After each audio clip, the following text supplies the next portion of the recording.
Hello विद्यार्थियों and welcome back to the channel. आज हम लोग हमारे क्लास 11th का one of the most important chapter पढ़ने जा रहे हैं जिसका नाम है कैश बुक। अब कैश बुक ये चैप्टर क्या होता है, इसके पहले सबसे पहले हम लोग समझते हैं कि कैश बुक बनाता कौन है और इसकी रिक्वायरमेंट क्या होती है। देखो, बेसिकली हर बिजनेसमैन को एक बुक मेंटेन करना पड़ता है जिसमें वो जितने भी पैसों से रिलेटेड ट्रांजेक्शन हो उसको रिकॉर्ड करते हैं, जिसको सिंपल हम लोग यहाँ पे बोलते हैं कैश बुक। अब दो टाइप्स की बुक्स होती है, एक होता है कैश बुक और एक होता है पासबुक। तो बिजनेसमैन मेंटेन करता है यहाँ पे कैश बुक, जबकि बैंक मेंटेन करता है पासबुक। तो पासबुक आप में से कई सारे लोगों ने देखा होगा। आज हम लोग समझते हैं कैश बुक एक्चुअल में होता क्या है। तो चलिए शुरू करते हैं। अब कैश बुक में अगर बाय वे ऑफ डेफिनेशन जाए तो देखिए क्या लिखा है। Cash book is a primary entry in which all transaction to cash and bank are recorded. अब समझो चीजों को। कैश बुक बोला तो इसका ये मतलब नहीं कि सिर्फ कैश ट्रांजैक्शन है। देखो, सबसे पहले तो ट्रांजैक्शन समझो। ट्रांजैक्शन का मतलब होता है लेन देन। जब दो लोग आपस में कोई भी चीज का एक्सचेंज कर रहे हैं, जिसको हम लोग बोलते हैं बेसिकली ट्रांजैक्शन या बिजनेस ट्रांजैक्शन। अब ट्रांजैक्शन दो टाइप्स का होता है, एक होता है कैश और एक होता है क्रेडिट। सबसे पहले इसको समझते हैं। देखो, एक कैश ट्रांजैक्शन का मतलब क्या हुआ? कैश ट्रांजैक्शन का मतलब हुआ जब आपने तुरंत पैसा पे कर दिया, ऐसे ट्रांजैक्शन को हम बोलते हैं कैश ट्रांजैक्शन। अब आप खुद सोचिए, जब आप लोग कोई शॉप में जाते हैं तो आप जो पेमेंट करते हो तो वो क्या सिर्फ कैश मोड पे होता है? नहीं, एक कैश मोड में होता है, दूसरा बैंक मोड से होता है। बैंक से आप यूपीआई के थ्रू पेमेंट कर सकते हो, आप debit card, credit card, cheque के थ्रू पेमेंट कर सकते हो। तो यहाँ पे कैश ट्रांजैक्शन का मतलब होता है कैश एंड बैंक बोथ। तो कैश बुक में बेसिकली हम लोग कैश और बैंक दोनों ट्रांजैक्शन को रिकॉर्ड करेंगे, जो यहाँ पे लिखा भी है। देखिए, book of primary entry in which all transaction related to cash and bank are recorded up। ये समझ में आ रहा? ठीक है। अब इसमें दो साइड्स होता है, एक होता है डेबिट साइड, दूसरा होता है क्रेडिट साइड। अब देखिए, सबसे पहले क्या लिखा है? In cash book receipts are recorded on debit side और payment are recorded on credit side. Receipt का मतलब होता है, सिंपल अगर शब्दों में समझे, रिसिप्ट का मतलब होता है बच्चों इनफ्लो। इनफ्लो मतलब पैसा आना, और पेमेंट का मतलब होता है यहाँ पे आउटफ्लो। आउटफ्लो का मतलब क्या हुआ? पैसा जाना। तो बेसिकली हम लोग कैश बुक में कर क्या रहे हैं? कितना पैसा आया और कितना पैसा गया, उसको हम लोग बेसिकली यहाँ पे रिकॉर्ड कर रहे हैं in the forms of debit and credit. तो डेबिट कब होगा? जब रिसिप्ट से पैसा आ रहा है इनफ्लो, और क्रेडिट कब होगा? जब पैसा जा रहा है पेमेंट। समझ में आ रही चीजें? ठीक है, चलिए आगे बढ़ते हैं। फिर इसके कुछ फीचर्स है कैश बुक के। ये only cash and bank transaction हम लोग रिकॉर्ड करेंगे, जो हम लोगों ने अभी कवर कर दिया। Cash and check receive recorded debit side. ठीक है, अगर मिल रहा है, पैसा मिल रहा है या चेक मिल रहा है, उसको हम लोग डेबिट साइड में रिकॉर्ड करेंगे क्योंकि इनफ्लो है। और अगर पैसा जा रहा है या चेक अपन पे कर रहे हैं या इशू कर रहे हैं, तो वो हम लोग क्रेडिट साइड में रिकॉर्ड करेंगे। Next, only cash aspect of record. चलो ठीक है। Simultaneously perform function both journal and ledger. अब ये क्या होता है, ये अभी आप लोगों को समझ में आएगा। चलिए बताता हूं। सबसे पहले कैश बुक की जब मैं बात कर रहा हूं तो कैश बुक कितने टाइप्स की होती है? कैश बुक बेसिकली बच्चों चार टाइप्स की होती है। जैसे आप लोग देखोगे, पहला जो कैश बुक है वो है सिंगल कॉलम कैश बुक, या जिसको हम लोग सिंपल कैश बुक भी बोलते हैं। दूसरा है double column. Simple cash book में हम लोग कैश ट्रांजेक्शन रिकॉर्ड करेंगे, डबल में कैश एंड बैंक दोनों ट्रांजेक्शन रिकॉर्ड करेंगे, ट्रिपल में कैश, बैंक और डिस्काउंट, ये तीनों। बट आप लोगों को क्लास, अगर आप 11th में हो तो आप लोगों को ये टॉपिक नहीं है ट्रिपल कॉलम। हाँ, आप लोग अगर सी फाउंडेशन में जाओगे तो शायद आप लोगों को ये टॉपिक पढ़ना पड़ सकता है। क्लास 11 में single column cash book, double column cash book और थर्ड जो टॉपिक है पेटी कैश बुक, ये तीन ही चीजें हैं। तो इसको थोड़ा सा ध्यान में रखना, 1, 2 और 3, ये आप लोगों के फिलहाल ट्रिपल कॉलम काम की चीज नहीं है। ठीक है, अब ये क्या होता है, चलो इसको समझने की कोशिश करते हैं। देखिए, सबसे पहले आज हम लोग पढ़ने जा रहे हैं आज की वीडियो में सिंपल कैश बुक या सिंगल कॉलम कैश बुक। अब सिंगल कॉलम कैश बुक होता क्या है उसको समझते।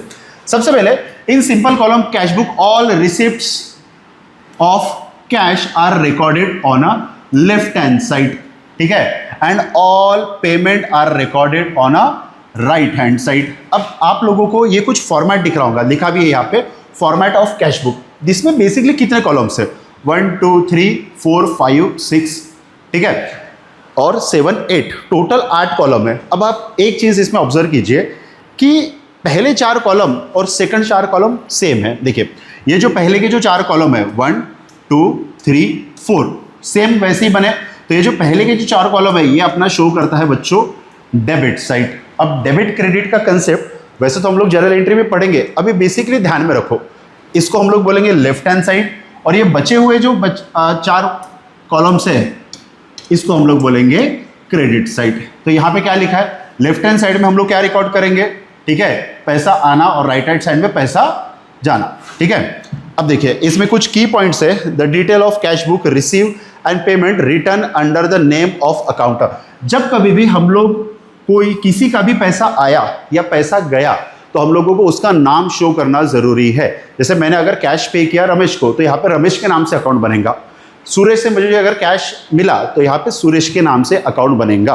तो वो हम लोगों को मेंशन करना जरूरी कि पैसा किससे आया और पैसा किसको गया, ठीक है। चलिए अब आगे बढ़ते हैं। Cash column is not open in the ledger if the cash book is maintain. ये वाला पॉइंट बहुत काम का है, ये वाला, ठीक है। इसके पहले वाले चैप्टर में हम लोगों ने पढ़ा था सब्सिडरी बुक्स। सब्सिडरी बुक्स क्या होती है, बुक्स और अकाउंट्स में मैंने आप लोगों को फर्क भी समझा था। बुक्स मतलब वो चीज़ जहाँ पे हम लोग क्रेडिट ट्रांजैक्शन रिकॉर्ड करते हैं और बेसिकली गुड्स से रिलेटेड होती है। क्रेडिट परचेस और क्रेडिट सेल ये हम लोग रिकॉर्ड करते हैं परचेस बुक में या सेल्स बुक में। तो कैश बुक में हम लोग कौन से ट्रांजैक्शन रिकॉर्ड करेंगे, बुक बोला तो हम लोगों ने ये चीज़ कंसिडर किया था कि बुक मतलब क्रेडिट, पर अगर कैश बुक बोला तो कैश बुक में कभी भी हम लोग क्रेडिट ट्रांजैक्शन को रिकॉर्ड नहीं करेंगे। हम लोग कौन से ट्रांजैक्शन रिकॉर्ड करेंगे, only cash and bank both transaction. ये समझ में आ रहा। तो यहाँ पे वही चीज लिखी हुई है। क्या चीज लिखी हुई है यहाँ पे, the cash account is not open in the ledger if cash book is maintain. कि भैया अगर कैश बुक हम लोग बना रहे हैं तो कैश अकाउंट अलग से बनाने की जरूरत नहीं है। क्यों, because cash book is nothing but a cash account. ये चीज नोट करके रखना, cash book is nothing but a cash account, जहां पे हम लोग सिर्फ कैश ट्रांजैक्शन रिकॉर्ड करते हैं। फिर वो हम लोग कैश में परचेस करो, कैश में सेल करो, गुड्स परचेस करो, गुड्स सेल करो, एसेट्स खरीदो या एसेट्स बेचो, उसको हम लोग कैश बुक में या कैश अकाउंट में रिकॉर्ड करते हैं। समझा। चलिए नेक्स्ट आगे बढ़ते हैं। ओके, कुछ कंसेप्ट मैं आप लोगों को समझाना चाहता हूं बिफोर आई स्टार्ट क्वेश्चन, कि कैश बुक में हम लोग करते क्या है, ठीक है। ओपनिंग बैलेंस, क्लोजिंग बैलेंस क्या होता है, उसको हम लोग कैसे डिनोट करते हैं, उसको सबसे पहले समझते हैं। देखिए सबसे पहले मैं बात करता हूं बच्चों, जैसे ये मंथ चल रहा है जुलाई, ये मंथ चल रहा है हम लोगों का जुलाई मंथ। अब जुलाई मंथ का आप लोगों को पता है कि कोई भी मंथ है, ठीक है, तो उसका स्टार्टिंग का एक डेट होता है, जैसे 1 जुलाई, और एंड कब होगा, ये एंड होगा 31 जुलाई, ठीक है। ये कंसेप्ट को अच्छे समझना, उसके बाद ही हम लोग क्वेश्चंस देखेंगे। मान के चलो कि 1 जुलाई को मेरे पास 1000 रुपीज कैश है। कितना, 1000 रुपीज। ये जो 1 तारीख को जो कैश मेरे पास है इसको हम लोग बोलते हैं यहाँ पे ओपनिंग बैलेंस। क्या हम लोग बोलेंगे, ओपनिंग बैलेंस, राइट। तो महीने के आखिरी में जो मेरे पास कैश जो भी बचा रहेगा उसको हम लोग क्या बोलेंगे, सिंपल हम लोग बोलेंगे उसको क्लोजिंग बैलेंस। ओपनिंग बैलेंस मतलब स्टार्टिंग का बैलेंस और क्लोजिंग बैलेंस मतलब एंड का। अब अकाउंट में इसको क्या करते हैं, देखो ओपनिंग बैलेंस को बेसिकली यहां पे बोलते हैं बैलेंस बीडी, ब्रॉड डाउन, ठीक है। और क्लोजिंग बैलेंस को हम लोग बोलते हैं यहां पे बैलेंस सीडी, कैरिड डाउन। ये ध्यान में रखना, ओपनिंग बैलेंस को हम लोग बोलते हैं बैलेंस बीडी और क्लोजिंग बैलेंस को हम लोग बोलते हैं बैलेंस सीडी। अब क्लोजिंग बैलेंस आता कैसे उसको समझते हैं। देखिए महीने भर में सबसे पहले 1 तारीख को मेरे पास 1000 रुपए। अब ये पूरे मंथ में मैंने कुछ चीजें परचेस किया और कुछ सेल किया। यहाँ पे सिंपल हम लोगों की चीज ध्यान में रखना है कि जब भी पैसा आएगा, जिसको हम लोग बोलते हैं इनफ्लो, अगर पैसा आ रहा तो उसको हम लोग करेंगे प्लस, और अगर पैसा गया तो उसको हम लोग करेंगे माइनस। तो ये प्लस माइनस का कंसेप्ट हर किसी को समझता है कि पैसा आया तो हमको प्लस करना है और गया तो हमको माइनस करना है। बस ये प्लस माइनस के बेसिस पे हम लोगों का क्लोजिंग बैलेंस निकलेगा।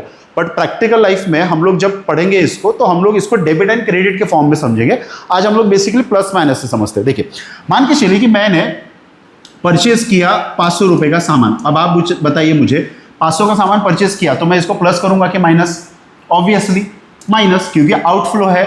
अब मैंने 1500 का सामान सेल किया तो मैं 1500 रुपए आए तो मैं इसको 1500 को क्या करूंगा, प्लस। मतलब अगर मैं परचेस कर रहा हूं कोई सामान तो आउटफ्लो है तो किया माइनस, और अगर मैं सेल कर रहा हूं तो मुझे इनफ्लो है तो मैंने किया प्लस। अब देखिए कि महीने भर में सिर्फ 2 ही ट्रांजैक्शन हुए, एक मैंने परचेस किया और एक मैंने सेल किया।